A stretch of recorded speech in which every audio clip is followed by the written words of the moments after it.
So you live in Atlanta. Yep, split my time, Atlanta and LA. And LA. And Barcelona.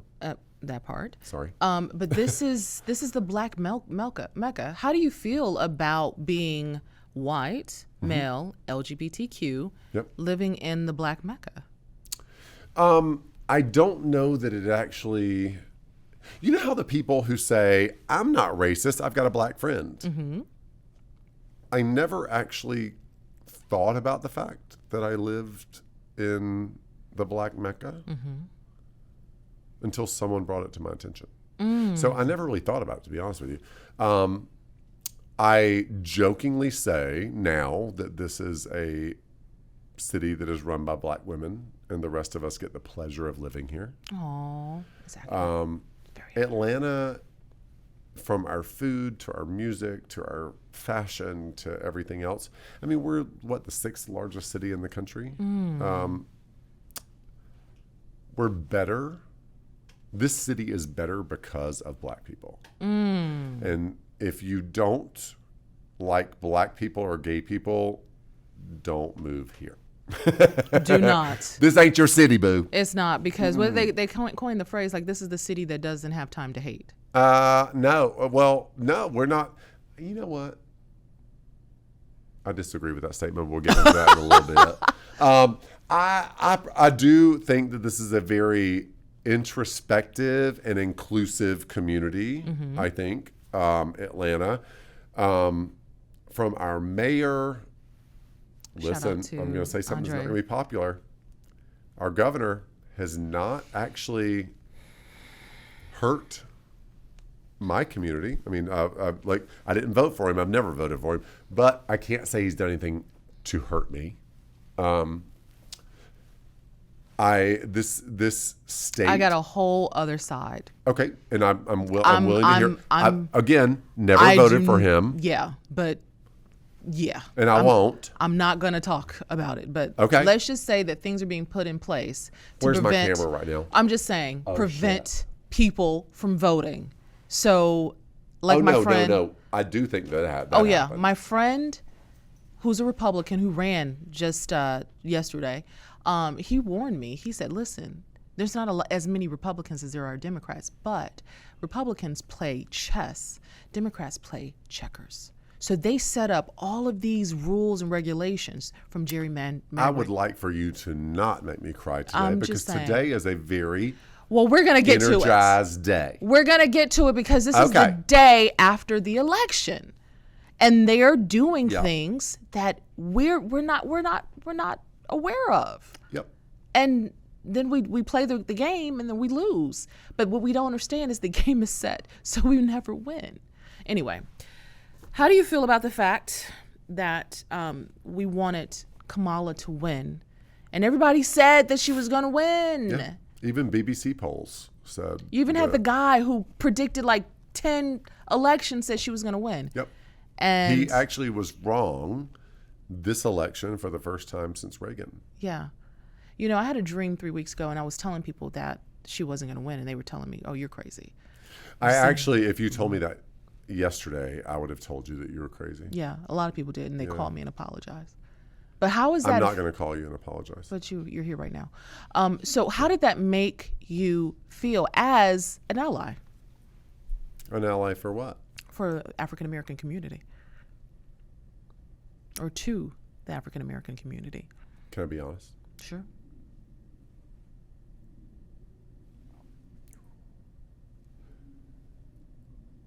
My first thought this morning was not about the African American community. Wasn't.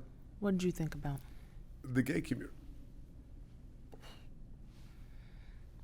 This is really fresh. Mm-hmm. I'm sorry. This is really fresh. You're amongst friends. You know, when I woke up this morning with my partner, we had to have a real, what does this mean for us conversation. Because he's European.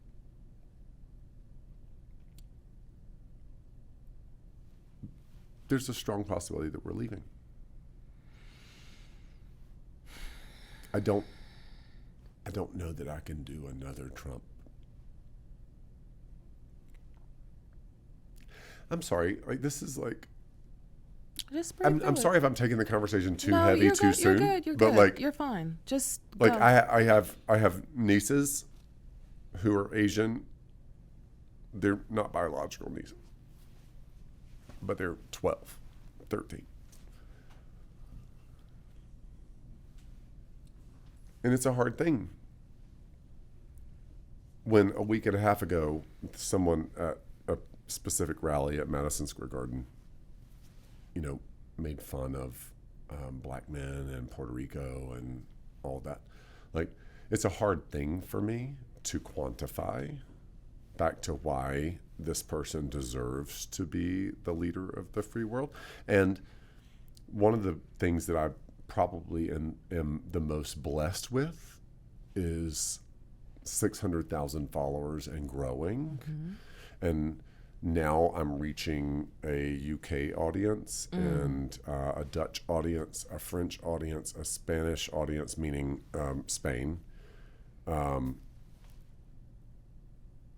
I have been bombarded with messages this morning of apology from all of them. Yeah. So I think that what we have to do now is we have to find a way to explain to that young Asian girl, that young black girl, that young girl of color, no matter how melanated she is, that this was not a vote against her.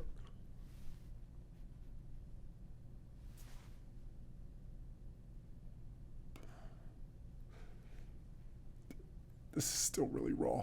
I'm sorry. Yeah, you're fine. I think white men have had enough time running shit.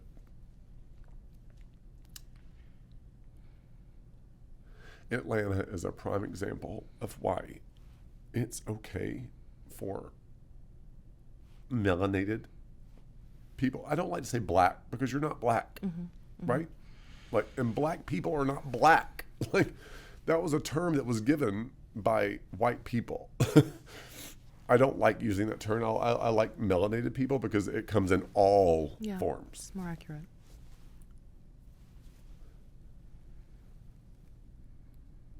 I just really, really would like to see a world where the people that I care about aren't afraid. Is that fair? I'm so sorry. I feel like this is I've gotten off topic. It's fine. It's fine. But talking about not afraid, do you understand the fear that we have? We who? As African Americans. I never will understand that because I will never be black. I will never be African American. I will never be melanated. I am a white man. So for me to look at you and say, yes, I understand that fully, I'm lying to you. I can empathize, but I'll never sympathize because I don't know what it's like to walk into a business and be discriminated against the time I walk through the door. I don't know what that's like. So if I sat here and I told you that, yeah, I understand what it's like, I'd be lying and I'd be doing it just for the viewers. I don't. I'm a white man. The difference in me and you is that my minority can be hidden. Yours can't. I can hide my gay. You can't hide your black. It's accurate. So if I'm going to be honest with you, that question, no. I don't know what it's like, and I never will.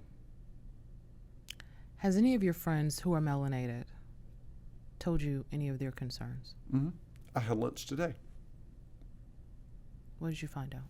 With my friend who was one of my first friends that I met when I moved to Atlanta. Her name is Angie. She's a mother, a business owner, and a grandmother now. And she sobbed on my shoulder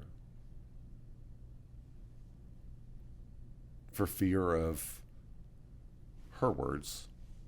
I hope that my grandchild is never a victim of walking while he's black. And unfortunately, I know too well what she means. Mm. And my brother's a police officer. Mm. And he understands what that means. Are you shocked that so many people voted for Trump? Oh, I said no too early, actually. And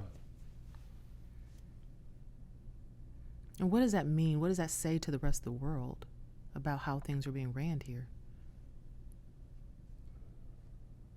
I'm a little shocked.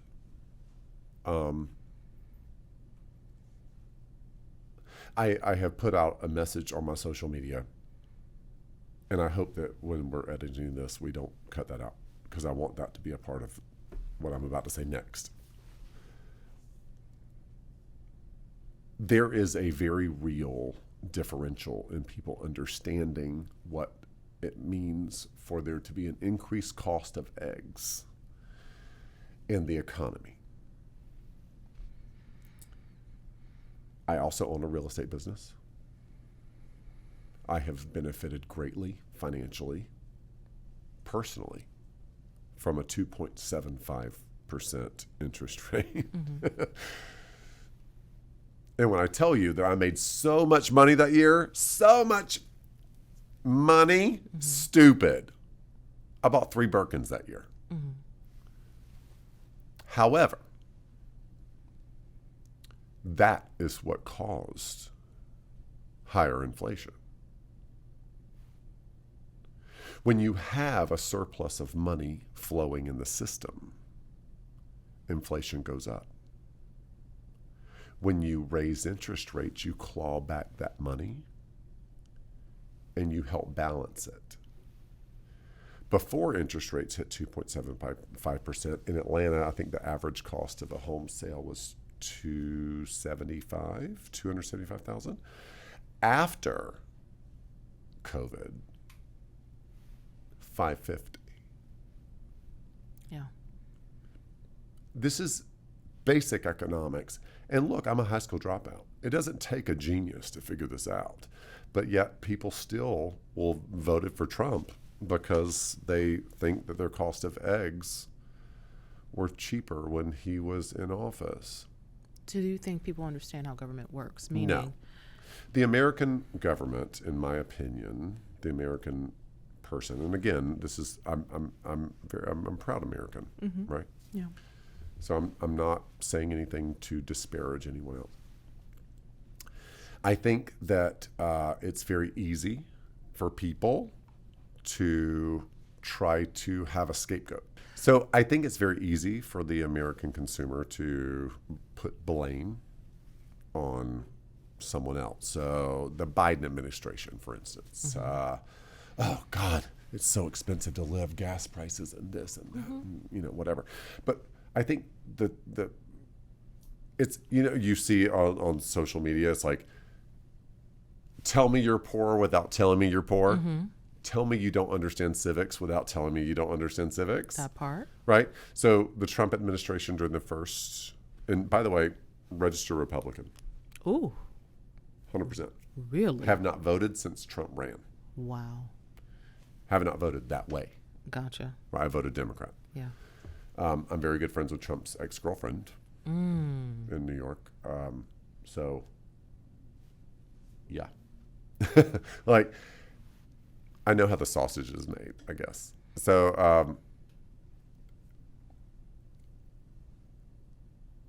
I'm sorry, look at his track record. From the Central Park 5 to today. Mm.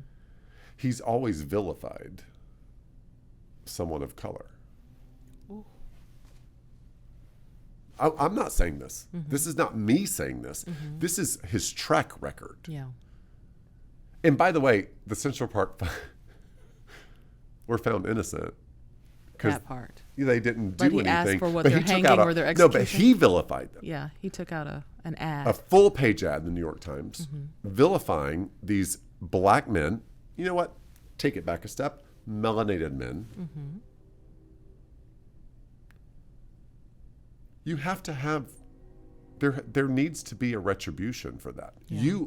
You owe, like, you took it upon yourself to vilify these people. To do that. 100%. You need, if it was done in today's time, he would be sued for slander. 100%. Do we have any concern with him, with people who are speaking out against him possibly? I'm terrified. Being in trouble. I'm terrified. Like, as an openly gay man. Yeah. Here's the thing. I'm not just an openly gay man, meaning I go to dinner with my partner and I hold his hand. Yeah. I'm very public online about being a gay man. Yeah. So in the United States of America, yes, I am. Today, I feel unsafe. What are your concerns when it comes to these folks who are crossing over the border? Do you have any thought process? And are you aware that there's possibly going to be an immigration camp built in Texas?